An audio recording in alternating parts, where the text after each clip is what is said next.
and out, and out. Because he's going to be alright, because he's going to be alright. Alright, just stop. Don't move, don't breathe, don't even think. Alright, don't even think. Whether you're a Fury fan or whether you're an AJ fan, what I want to do before you do anything here, alright, is just become aware of any biases you might be bringing to this video, any perspectives that would stop you being open to another way of looking at things. As humans, we miss a lot of the data by putting inferences or beliefs or just believing that our opinion is the only way that actually stops us looking at the fuller picture. And what I want to do with this video is, if you're open to it, alright, let me explain, explore, be curious to the fact how Tyson Fury's body language has changed now that the AJ fight is potentially nearer. When a question is asked of him that takes his brain into the ring with AJ. You know, the vast majority of us, due to our perceptions and biases, only see the crescent. But when you open your mind up, you'll see the whole of the moon. So I'm going to use this Tyson Fury example as a way, as a mechanism, as a delivery platform to educate you on a step-by-step way, if you're interested, how neuroscience, psychology and body language is absolute area, is a core, it's like a gold mine of information that boxers, trainers and the average betting man on the street, if utilised more, could increase your performance. So we're going to use this example here because it's the first time, now I'm not saying this hasn't happened previously, but it is the first time I've seen Tyson Fury look uncomfortable, and I'm going to emphasise that word, look uncomfortable when talking about fighting Anthony Joshua. And we'll also be looking at one delivery mechanism that's based on a psychological approach to Tyson Fury. Now, this thing wasn't here 3 years ago, 4 years ago. There's been a couple of things that have presented themselves within Tyson Fury's life now that if you take a psychological approach to it, you're more likely to diminish Tyson Fury's performance come fight night. And when I explain it to you, it becomes crystal clear. And if I can just put that out at the start, I am an AJ fan, I am a Tyson Fury fan. Absolutely, I want this fight to happen as much as the next bloke. I'm just using this Tyson Fury example just because it's such an obvious demonstration of when there's a lack of congruence or when there's something else going on inside somebody's head. But yes, as I've said, I am actually a big Tyson Fury fan. I was down with my pal True Geordie and the lads on the live stream. It used to be on YouTube, but it's on Twitch now. So we drew sort of commentary going over it. This was me when Fury was fighting Wilder. He's all over. Tyson Fury!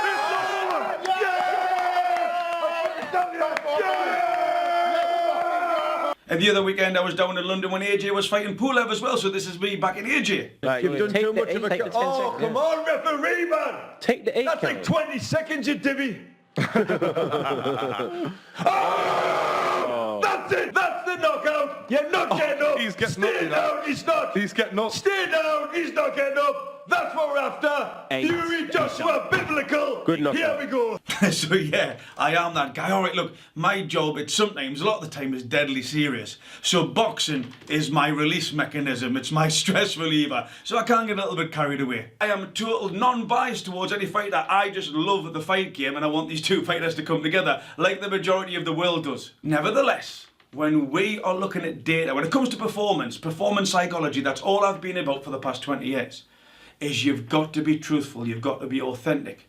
And what I'm about to show you, I can't make up. I will be showing you observable examples and commenting upon Tyson Fury's body language when it changes, when the context changes, when his whole demeanour changes, when he's asked one particular question that triggers off a part of the brain called the hippocampus, within the limbic system as well. And it's also associated with something called the HPA axis, alright? The hypothalamus, pituitary, adrenal axis. It's basically part of the fight or flight reaction. And you can recognise this in yourself and you can recognise it in other people as well. So where I want to start is a thing called emotional baseline. When it comes to neuroscience, when it comes to psychology, when it comes to body language, alright, we've all got an emotional baseline in any given situation. In any given situation. So it's where you've got the word trait and you've got the word state. You've probably used this phraseology before. When someone's displaying something that's uncommon to them or the normal population, you may have said, oh, look at the state of him or look at the state of her. A trait is what your behavioural norms are on average most of the time. A state is when it changes, and that's what we're looking for from a body language perspective. What does Tyson Fury do on average throughout this interview? And when it changes, what's going on and what does his body do or stop doing that he was doing before? So for those subscribers, welcome back to the Believer in Bruce channel, the channel where we help you get inside your head and heart and your opponent's head and heart, so you can think, feel and act that little bit better. If you enjoy this, please give us a like, comment below, subscribe, but also give me your thoughts on what you see out of this potential mega fight as well. And when it comes to body language, I've been doing it for 20 years. All over the globe with some really big corporate clients. So what I'm going to go into here, I'm going to give 4 examples of Fury's baseline behaviour. All right, 4, not 1, 4 examples. And what I want you to do is that Piers Morgan, so there's Piers and Susanna of Good Morning Britain, they will be asking questions, or there's a natural pause where it would be common for Fury to answer, and Fury does answer, okay? And this is what I want to get across, right? At the specific moment when Tyson Fury is asked a question, bang, it's what we call the T-junction, right there, within the first 1 to 2 seconds, the immediate autonomous reaction, what does he do or not do? And that's what we're looking for. I want you to watch what he doesn't do with the fingers, with the hands, with the arms, with the torso. Immediately, all right, not 10 seconds later, they ask the question, the brain starts taking over, boom, from a body reaction, we get an autonomous response, or we don't. We'll also be focusing on the limbic system, the thalamus, the hypothalamus, the amygdala, how that impacts the adrenaline, how that then we see that through a body language perspective, all based on the one question that Susanna Reid asks that transports Fury, not talking around the fight, but he is in the fight with AJ. So example 1 is just Piers Morgan welcoming Tyson Fury onto the show. He says he's looking snazzy or something like that. Have a look at Fury's reaction. So remember, we're looking at Fury's non-verbal reaction immediately when he's asked those questions. No fingers, no hands, no arms, no torso. Tyson joins us now. Morning. Morning, champ. Good morning, guys. Nice to see you. Well, he's just got in front of the camera, but he's relatively comfortable. Fair play to him. He's obviously been in front of the camera many times before. No fingers, no hands, no arms, no torso. Example 2. Now, Piers repeats what Tyson Fury said on social media straight away after the AJ fight. Piers Morgan presents something to him, and again, watch for the reactions, what Tyson doesn't do. Watch Fury's response. He doesn't do the fingers, the hands, the arms, or the torso, nothing. The direct challenge and a promise, really. You want to get in the ring with me, 3 rounds, it's all over. Yes, I did. I watched the fight. I was very impressed with what he did. He looked very comfortable. He's happy to repeat that. He doesn't get really embarrassed about it. He doesn't look uncomfortable. Third one is where Piers is talking about, there's £500 million at stake or something like that. Again, watch Fury's response. He doesn't do the fingers, the hands, the arms, or the torso. This is the one we all want to see. There are talks in the papers of a 2-fight deal worth £500 million. Well, that doesn't sound too bad, but then again, I don't believe everything I see in the paper. The 4th example here. So if AJ is watching this now, what would you like to say to him? And he just sort of like, sign the contract, big boy, or something like this. But again, have a look at it. There's nothing goes on with his fingers. There's nothing goes on with his hands. There's nothing goes on with his arms. And there's no response from the torso. If he's watching, what's your message to him? Grow up here and sign the contract, big boy. What? This is the 4th time, so we've got a baseline where none of this is being used. No fingers, no hands, no arms, no torso. But this is where it changes. So Susanna Reid asks a question. What would happen, Tyson, if you were in the ring together? What would happen, Tyson, if you were in the ring together? If you were in the ring with AJ right now, how would the fight pan out? So what she's done here is what we call a priming question. All right, don't think of a black cat. No, really. Don't think of a black cat. So what she's done is she's transported via a series of neural connections within Tyson Fury's brain, him into, now he's not talking about the fight, he is in the fight. Very, very good question. And what we see here is an automatic, autonomous response from Tyson Fury. The first sign of discomfort, which is the old Pinocchio nose. Take a look. What would happen, Tyson, if you were in the ring together? How would that fight pan out? Pan out. See that instantly? Boom! That little scratch of the nose. She asked the question, 4 times Piers has asked a question, no response, no fingers, no hands, no arms, no torso. Susanna Reid asked the question about being in the fight, boom, straight away. Now it wasn't that he's got an itchy nose. He hasn't done it before and he hasn't done it after. All right, that is discomfort. When people talk about, oh, you know, and I mentioned this a number of times on my videos, how can you tell if somebody's lying? You can't really ever tell if somebody's lying, but what you can tell categorically, undeniably, undubitably, is that they're uncomfortable. And a huge universal, so not idiosyncratic, which is specific to the individual, a universal sign of being uncomfortable is that. And that's what you get from Tyson Fury here. Now, not only that, because one, you could debate it, it's still a sign of discomfort, you can't argue with the data, I haven't just made it up, it's there. But what you'll then also see is straight away following that when he goes on to explain, you'll see the arms come across. Ventral protection, this is where our vital organs are. Every single time he was asked a question, nothing, he's asked about being in the fight, discomfort, and then boom. Take a look. What would happen, Tyson, if you were in the ring together? How would that fight pan out? Well, I'm not just saying it because he's going to be all right, because he's going to be all right, because he's going to be all right. So, put yourself in that position there. When do you cross your arms? It's generally when you're feeling uncomfortable.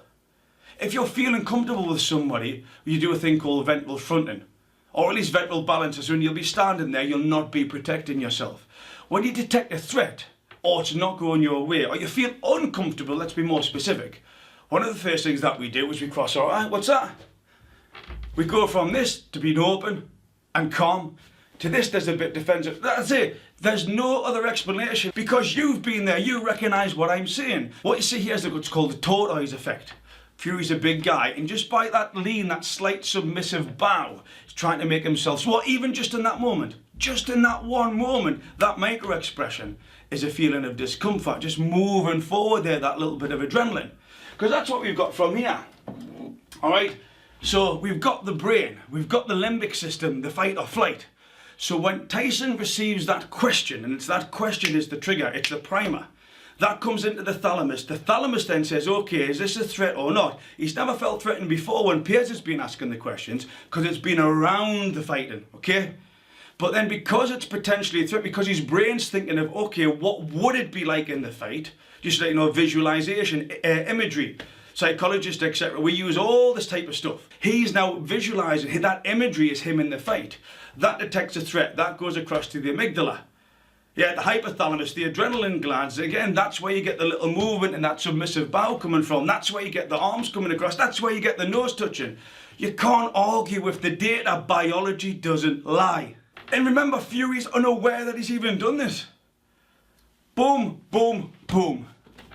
Never done it before in the 4 examples. Does it now when he's thinking about the fight. What would happen, Tyson, if you were in the ring together? How would that fight pan out? Well, I'm not just saying it because he's going to be a rival of mine, he's going to be one of my opponents, but I've always... So, does it mean he's scared of AJ? No, absolutely not. Remember, these guys are warriors. Anybody who steps in that squared circle with the gloves on, yes, there'll be an element of fear, element of nervousness, but specifically, do I think Fury's scared of AJ? No, I don't. Absolutely not. What I do think, which is undeniable, is that when asked, and this is specific, when asked about how does he feel in the fight, what would happen in the fight, you get the 3 signs of discomfort. And if you don't want to acknowledge that, I'm not sure what to do. I'm sure there's a channel where you can go, you know, and learn how to make slime or watch some type of dog humping a rocking horse or something like that.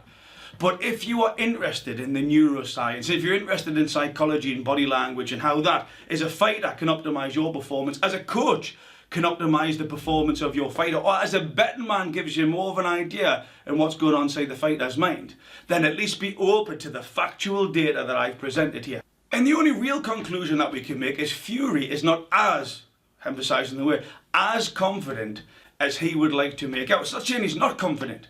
He's just not as confident, because that's why we get the discomfort signs. And remember, Fury is just a man. He's got a head and he's got a heart. I've heard, I've saw some stuff on social media. You know, Fury's weak in the mind. He's had mental illness or mental issues, etc. So he's weak. Well, what an absolute load of bollocks! All right.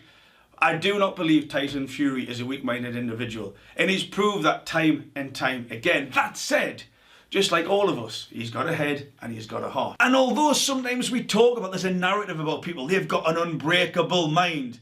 You know, they're so strong in the mind. You can't get under my skin.